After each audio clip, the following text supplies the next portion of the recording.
city just bowed down to Islam, starts fining landlords thousands if they don't do this for Muslims.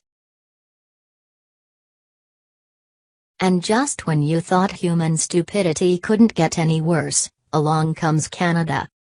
A Canadian landlord has been fined $12,000 for entering the home he himself owns while wearing shoes.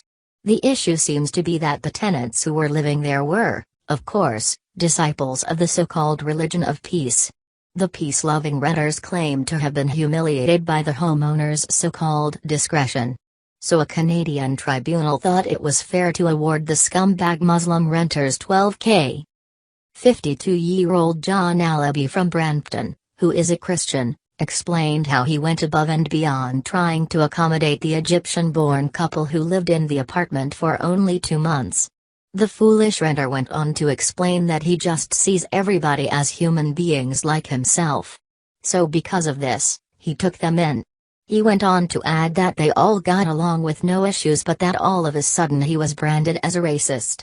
Welcome to the world on anyone here in the States who supports President Trump. Since Alabi stated he does not have the money to pay this judgment, so last week news site Rebel News Service launched a crowdfunding page to help Alabi pay the fine. Egypt worst for women out of 22 countries in Arab world. Egypt is now the worst country for women's rights in the Arab world, according to a poll of gender experts. The study found sexual harassment, high rates of female genital mutilation and a growth in conservative Islamist groups contributed to the low ranking. The Comoros Islands came top in the survey, which was conducted by the Thomson Reuters Foundation. The poll surveyed more than 330 gender experts in 21 Arab League states as well as Syria. It is the Foundation's third annual study focusing on women's rights since the Arab uprisings in 2011. Everyday harassment. Iraq ranked second worst after Egypt, followed by Saudi Arabia, Syria, and Yemen. The Comoros, where women hold 20% of ministerial positions, is followed at the top of the rankings by Oman, Kuwait, Jordan, and Qatar. The poll asked experts to assess factors such as violence against women, reproductive rights, treatment of women within the family and women's role in politics and the economy. Discriminatory laws and a spike in trafficking contributed to Egypt's place at the bottom of the ranking of 22 Arab states, the survey said. There are whole villages on the outskirts of Cairo and elsewhere where the bulk of economic activity is based on trafficking in women and forced marriages, said Zara Radwan of US-based rights group Global Fund for Women. Radwan of US-based rights group Global Fund for Women. However, sexual harassment was cited as the main factor. A UN report in April said 99.3% of women and girls in Egypt had been subjected to sexual harassment. The social acceptability of everyday sexual harassment affects every woman in Egypt regardless of age, professional or socioeconomic background, marriage status, dress or behavior, said Naara Flinkman of Egyptian campaign group Harassmap.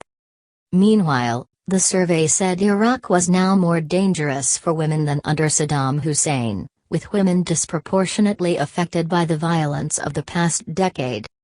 Saudi Arabia ranked poorly on women's involvement in politics, workplace discrimination, freedom of movement and property rights. But the conservative country scored better than many other Arab states when it came to access to education and healthcare, reproductive rights and gender violence. Yes, the above is the cesspool these people come from, yet they come to the Western world and are offended by shoes. This here is what pisses me off the most about these savages. They come from a place where they live in caves, where they are lucky if they even know what a toilet with running water is, and are forced to live under the iron fist of Sharia law. But the moment they get here they are allowed to force their garbage of a culture and customs on the rest of us. What Canada should have done is put these two scumbag Muslims on the first cargo plane headed back to their home country. But of course, we know that will never happen under Prime Minister Trudeau, who clearly suffers from an acute case of white guilt and low testosterone levels. Only in Canada, for now. Please share if you want them all sent home.